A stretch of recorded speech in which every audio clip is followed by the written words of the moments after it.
누가복음 15장입니다.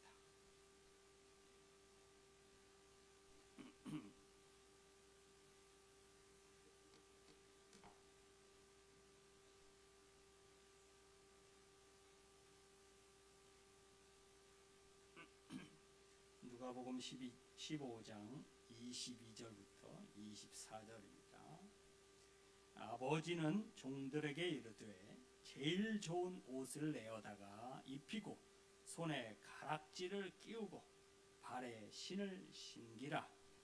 그리고 살진 송아지를 끌어다가 잡으라. 우리가 먹고 즐기자. 이 내 아들은 죽었다가 다시 살아났으며 내가 잃었다가 다시 얻었노라 하니 그들이 즐거워하더라. 아멘. 할렐루야. 오늘 참 좋은 날입니다. 참 좋은 날입니다. 좋은 일이 여러분들에게 더 많이 생길 수 있기를 바랍니다. 할렐루야. 지금도 순수하게 나라와 민족과 세계 평화를 위해서 밤낮으로 기도하시는 분들이 참 많습니다. 생각보다.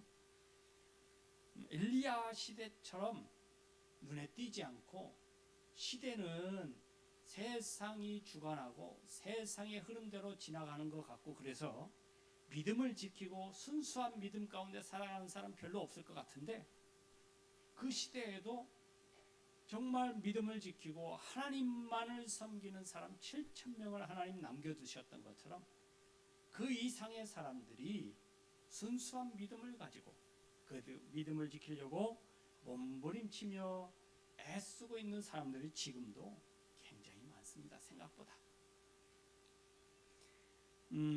어느 시대이건 이런 분들의 기도가 하나님의 마음을 움직이고요, 하나님의 역사하심이 그들을 통해서 일어났어요.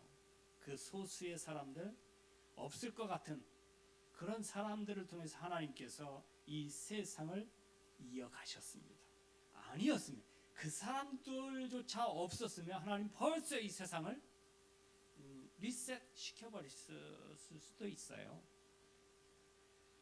그런데 하나님은 여전히 기다려주시고 하나님은 여전히 지금 보고 봐주고 계셔요. 그 이유는 아직도 그런 순수한 믿음을 갖고 그 믿음을 지키며 살아가고 있는 사람들, 정말 하나님 앞에 몸부림치면서 눈물로 기도하는 사람들, 그들의 간절함을 하나님께서 늘 듣고 계시다라는 거예요. 우리 교회는 바로 이러한 믿음을 계승한 사람들의 모임이에요. 순수한 믿음을 가지고 진리를 고수하고 그 진리를 위해서는 내 목숨까지도 버릴 수 있는 그런 순수한 믿음을 가진 사람들의 모임이 교회입니다. 그런 순수한 모습을, 그런 사명을 잊어버리고 잃었을 때는 교회는 더 이상 교회라고 부를 수가 없고 교회의 의미는 사라져 버리고 마는 거예요. 이 세상에 지금 현재 교회의 모습이 이렇게 본질적인 교회의 사명을 잃어버린 교회들이 얼마나 많은지 몰라요. 여러분, 바라기는 우리 동산교회는 다른 건 다 떠나서 하나님께서 교회를 세우신 본질적인 의미, 이유, 이것을 잊지 않기를 바랍니다. 할렐루야. 주님이 오시는 그날까지 이 순수한 믿음을 지키는 분들의 모임이 될 수 있기를 바랍니다. 이를 위해서 우리는 눈물로 기도해야 되고, 이를 위해서 우리는 몸부림치고 애써야 되는 거예요. 이것이 우리 교회의 사명입니다. 세상이 교회를 걱정하는 시대에, 지금 시대에 오히려 교회가 세상을 걱정하고 교회가 세계 평화를 걱정하고 세계의 어려운 사람들을 걱정하고 그랬던 시대에 그래야 되는 것이 교회의 본분이고 그래야 되는 게 시대의 올바른 흐름인데, 반대가 되는 시대, 혹시나 교회에서 무슨 일이 벌어지지 않을까, 사회가 그렇게 막 조성을 해 나가요. 참으로 어려웠던 우리 코로나를 지나오면서 교회가 모든 그 원흉처럼, 문제 원흉처럼 그렇게 사회가 만들어 갔었어요. 우리는 어디다 하소연할 데가 없어요. 가만히 보니 우리가 할 수 있는 게 없어요. 기도밖에. 모여서 기도할 수밖에 없는데 그 모임조차 하지 못하도록 막 사회가 분위기가 그렇게 만들어갔어요. 꼭 문제아처럼. 어쩌다가 이렇게 됐을까 하는 교회들이 자성의 소리를 높였었던 것이 사실입니다.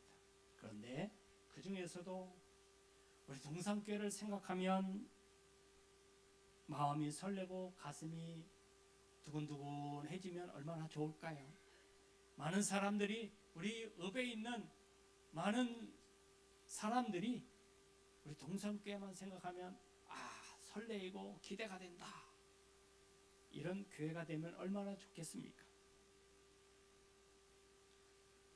그런 교회 되리라 믿고 기도하고 준비하고 열심을 다해서 교회의 본분을 다할 수 있게 되기를 바랍니다.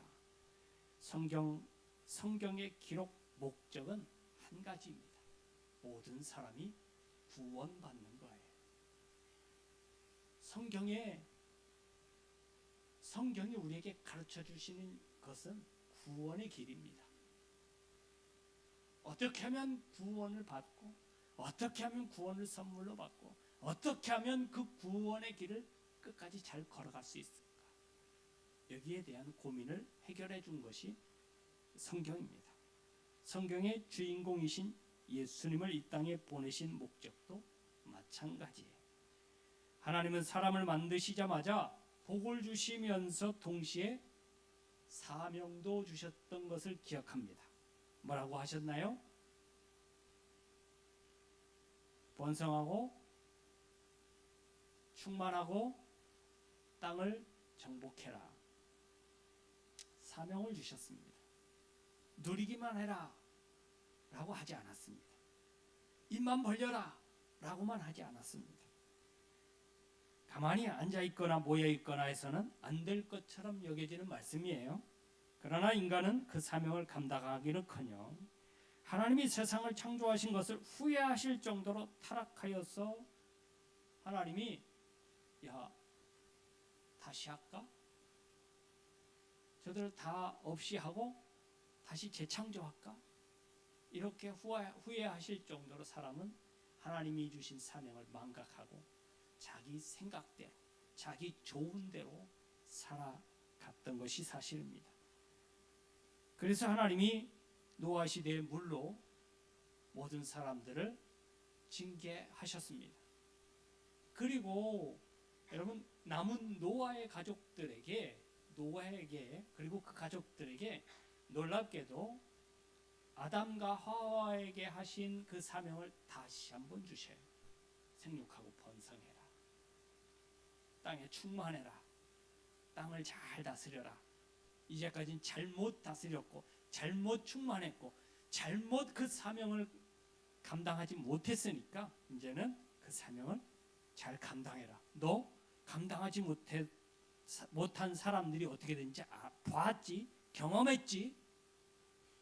그래서 그때 다시 한번 똑같은 사명을 주셔요.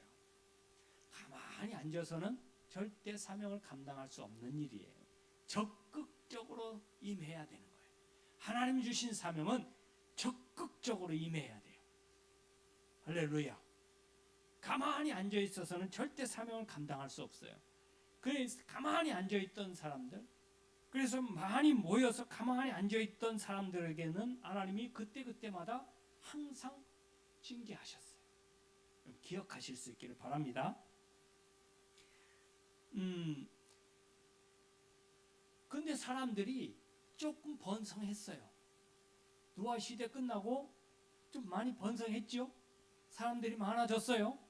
한 군데 모여 있어요. 사람이 많아지니까 슬슬 또 하나님보다 옆을 바라보기 시작해요.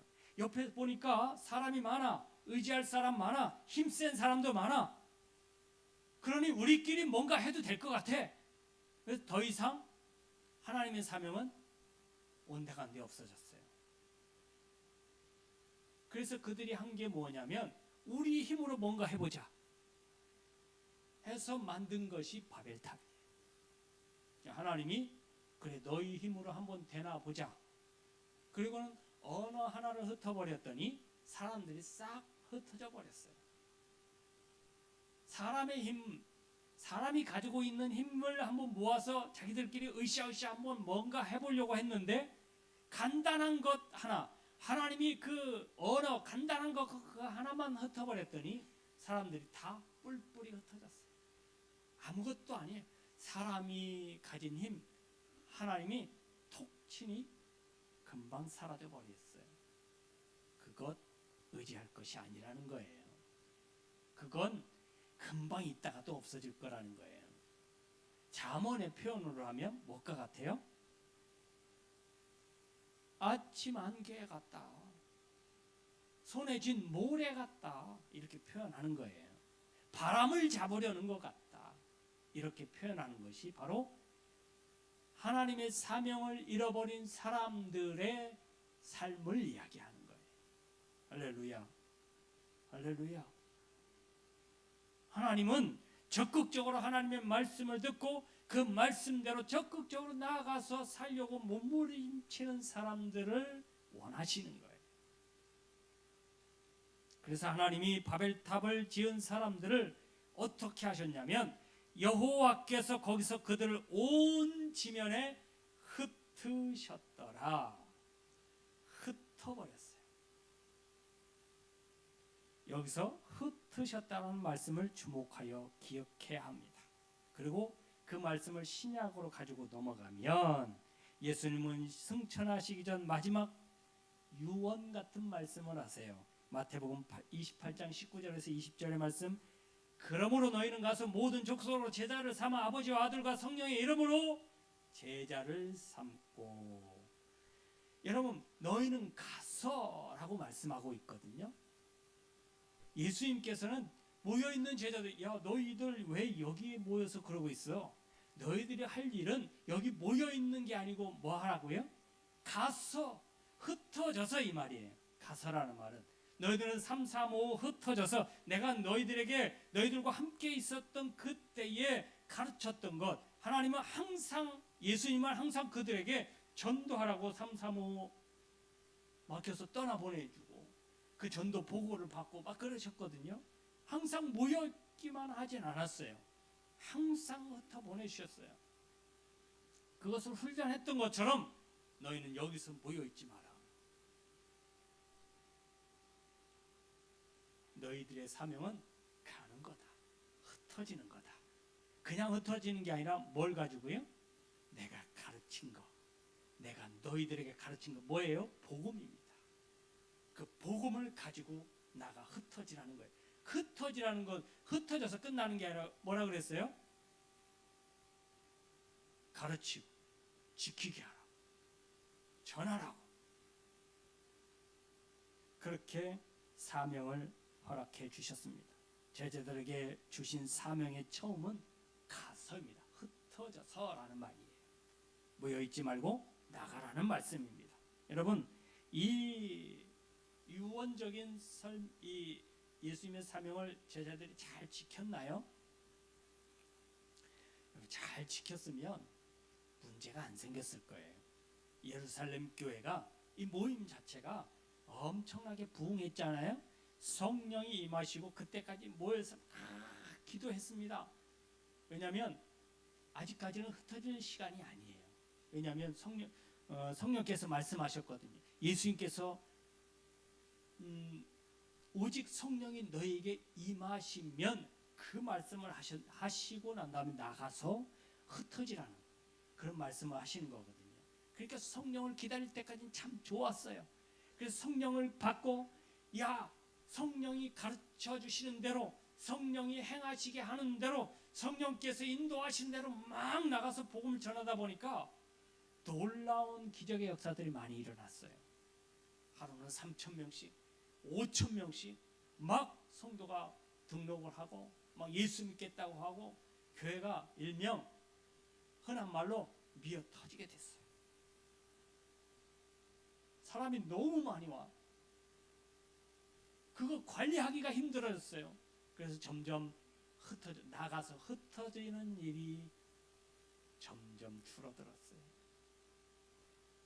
그래서 보면 사도행전 앞에 보면 집사들도 세우고, 집사들 세운 이유가 뭐예요? 거기부터 이제 행정적인 처리가 공평하게 잘 안 돼. 사람이 너무 많으니까.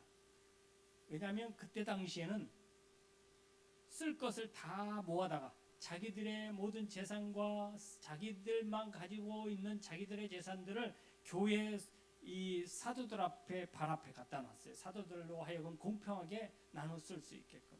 아무 불만이 없었어요. 그런데 사람들이 많아졌잖아요. 가져오는 것도 많아졌고 그것을 나누어 주어야 될, 나누어 받아야 될 사람들도 많아졌어요. 사람이 하는 일이라 빠질 수도 있고요. 잘못 간 데 또 갈 수도 있고요. 안 간 데를 자꾸 안 갈 수도 있고요. 그래서 불만이 자꾸 나오게 돼요. 그래서 이것들을 잘 관리하기 위해서 사람을 세우고 점점 교회의 조직이 세워지기 시작해요. 그 조직으로 인해서 사람들이 예수님의 사명을 조금씩 잊어가게 돼요. 교회가 잘 움직이게 하려고 했던 좋은 취지였는데 그게 예수님의 사명을 잊어버리는 단초가 됩니다. 그랬더니 하나님께서 그 해에 교회 예루살렘 교회에 큰 핍박이 있었다고 해요.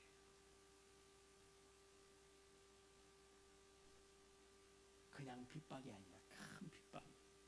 로마로부터 그리고 유대인들로부터 큰 핍박이 있었어요. 그 핍박 중에 하나가 스데반도 돌에 맞아 죽고요. 여기저기서 스데반이 돌에 맞아 죽으니까 옆에 있던 사울이라는 청년이 그것을 막 주장하고 앞장섰는데 사람들이 너무 좋아하는 거예요. 유대인들이. 예수쟁이 잡아 죽였다고, 더 잡아 죽이라고, 저기도 있다고 저기도 있다고. 그러니까 이 인기에 힘입어서 더 많은 사람들을 잡아다가 옥에 가두고 때리고 핍박을 하기 시작해요. 그래서 교회는 더 이상 모임을 전속할 수 없을 지경까지 가요. 그랬더니 어떻게 됐냐면 사도행전 8장 1절에 보면 사울은 그가 죽임당함을, 사울이 바울이죠. 개종하기 전에 이 사울이 스데반의 죽임당함을 마땅히 여기더라. 그날에 예루살렘에 있는 교회에 큰 박해가 있어. 사도 외에는 다 유대와 사마리아 모든 땅으로 어떻게 됐다고요? 흩어지니라. 이거 하나님이 강제로 흩어버리신 거예요. 원래 흩어져서 뭐 했었어야 돼요? 복음을 전했어야 돼요. 교회가 커지던, 교회가 더 이상 수용할 수 없는 인원이 되건 안 되건 그거는 우리 문제가 아니에요. 하나님이 해결하실 거예요. 교회에 조직이 뭐가 잘못돼가고 큰 잘못이 돼서 흔들흔들하고 사실은 그게 먼저가 아니고 우리가 해야 될 먼저의 사명은 흩어져서 복음 전하는 사명이었어요. 그렇게 하지 않으니까 하나님이 하나 흩은 게 아니라 한 번에 팍 흩어버렸어요. 강제적으로. 정확하게 이유도 똑같아요. 흩어지라는 사명을 감당하지 않았으니까요. 게다가 모든 지명을 등장하면서 기억을 떠오르게 하셔요. 참 예수님은 끈질겨요. 유대와 사마리아 모든 땅으로 흩어지게 하셨다. 원래 온 유대와 사마리아와 땅끝까지 이르러 내 증인이 복음을 증거하라고 하지 않으니까 그 지명대로 하나님이 딱 맞춰서 흩어지게 하셔요. 하나님 참 끈질기시죠? 하나님이 한 번 주신 사명은 이루어질 때까지 어떻게 하든 끈질기게 그 사명이 이루어질 때까지 붙들고 늘어지시는 분이 하나님이셔요. 결국 우리는 포기할 수밖에 없어요. 그 사명을 감당할 수밖에 없게 된다 이 말이에요. 그런데 이게 강제적이냐 자발적이냐 자의적이냐, 이것이 문제예요. 여러분, 핍박이 있어서 흩어져서 사마리아 땅끝까지 간 거나 그냥 내가 선교에 전도에 복음 증거에 열정이 불타서 내 자의적으로 간 거나, 여러분 뭐가 다를까요? 결과는 같지만 그 사람의 상태는 완전히 다를 거예요. 전자는 끌려가듯이 간 거고요. 쫓겨가듯이 간 거고요. 어쩔 수 없이 간 거고요. 어쩔 수 없이 죽을 수도 있는 상황에서 도망친 것과 같은 모양새고요. 하나는 기쁨과 즐거움으로 갔을 거예요. 그렇다면 여러분, 어떤 상태에서 하나님의 사명을 감당하는 게 좋겠습니까? 답은 초등학생들도 알 거예요. 성경에 보면 참 희한한 것이 하나 있는데요. 예수님께서 우셨다라는 기록이 몇 군데 있어요. 그런데 여러분, 예수님께서 웃으셨다라는 것을 본 적이 있으신가요? 이상하네요. 예수님은 우리에게 기쁨을 주러 오셨는데, 그죠? 예수님은 우리에게 즐거움을, 행복을 주시러 오셨는데 정작 본인은 웃지 않으셨어요. 오히려 우셨어요. 행복하지 않은 사람들을 보고, 행복을 전하러 온 예수 그리스도가 오셨는데도 불구하고 사람들이 행복해하지 않아요. 기뻐하지 않아요. 오히려 그 예수님을 핍박하고 그 핍박으로 말미암아 멸망당할 예루살렘을 보면서 예수님은 오히려 우셨어요. 눈물을 흘리셨어요. 마음을 찢으셨어요. 그런데요, 비슷한 기록은 있습니다. 예수님의 기쁨을 표현하는 것들이 성경에 있는데 공통점이 있어요.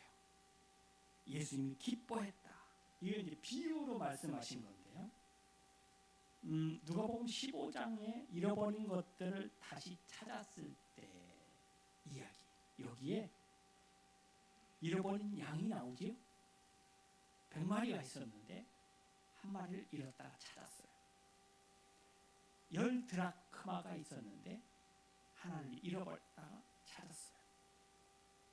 또 둘째 아들을 도망갔다가 죽은 줄 알았는데 다시 돌아와 찾았어요.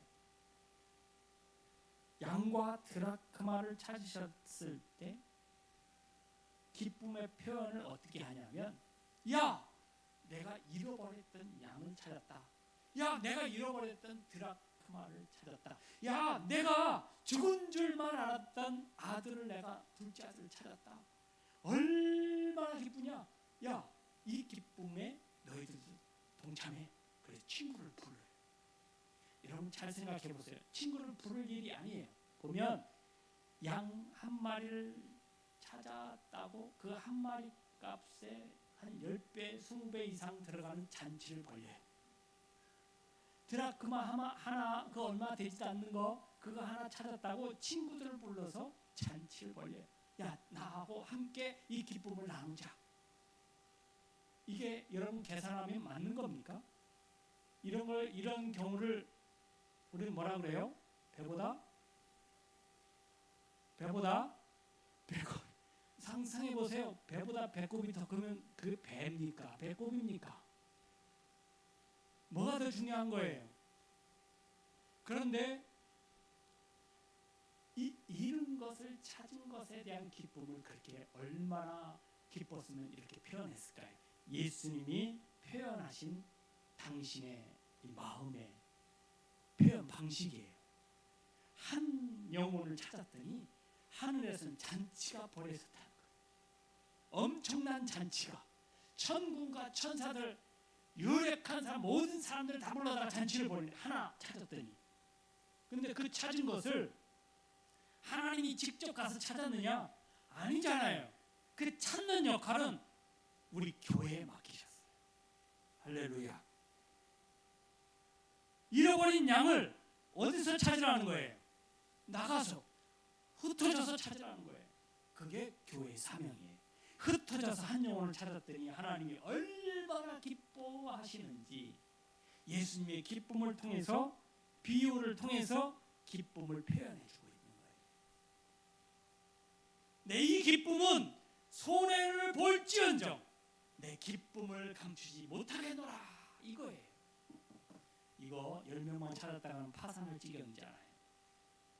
아닙니까? 잃은 양 10번만 찾았다가는 가산 다 탕진하게 생겼어요.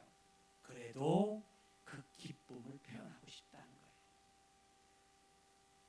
예수님의 이 기쁨의 표현은 이런 정도예요. 그러니 예수님의 모습을 닮아야 되는 우리 교회 역시 이런 걸로 손해 볼 줄 알아야 돼요. 할렐루야. 교회 역시, 교회는 이익을 창출하는 단체가 아니죠. 이익을 위해서 존재하고 이익을 위해서 계산하고 하는 게 우리 교회가 아닙니다. 우리는 온전히 하나님의 사명을 감당하기 위한 모임이고 단체여야 돼. 할렐루야. 오히려 손해를 본다 하더라도, 손해를 안 보면 좋아요. 손해를 안 보면 최선이겠지만 설령 손해를 본다 하더라도 하나님이 주신 사명을 감당하는 일이라면 마이너스가 돼도 해야 되는 것이 하나님이 주신 사명을 감당하는 교회의 진정한 모습이에요. 할렐루야. 교회는 계산기를 두들겨 플러스 전략을 세우는 게 교회가 아닙니다. 이런 걸로 인하여서 하나님의 사명을 의미를 경감시키지 않도록 우리 서로 마음을 같이 해서 하나님 주신 사명을 더욱 잘 감당할 수 있게 되기를 바랍니다. 사람의 영혼을 위해 존재하다가 교회가 적자가 나면 그 적자는 하나님이 채워주시리라 믿습니다. 하나님은 이를 위해서 교회를 세우셨고요. 하나님께서 과연 손해보시는 장사를 하실까?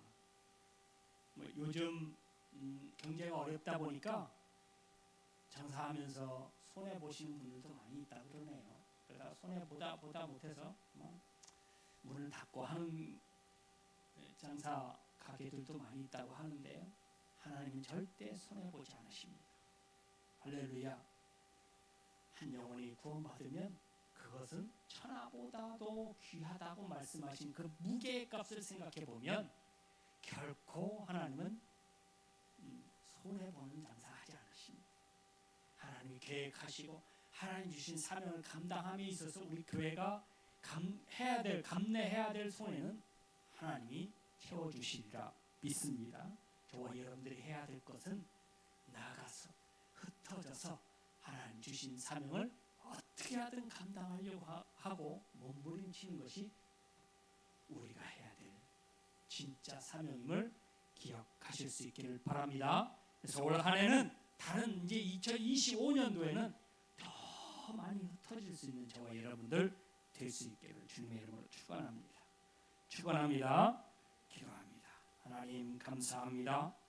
우리에게 흩어지는 사명을 주셨사오니 흩어져 하나님이 주신 사명, 복음 증거의 사명 잘 감당하는 교회 되게 하여 주시고 이를 위하여서 우리가 헌신하고 희생하고 그 사명을 잘 감당할 때에 하나님께서 놀라운 역사로 교회도 부흥될 뿐만 아니라 우리 영혼이 잘 되고 범사가 잘 되는 역사가 있을 줄로 믿습니다. 주님 함께하여 주옵소서.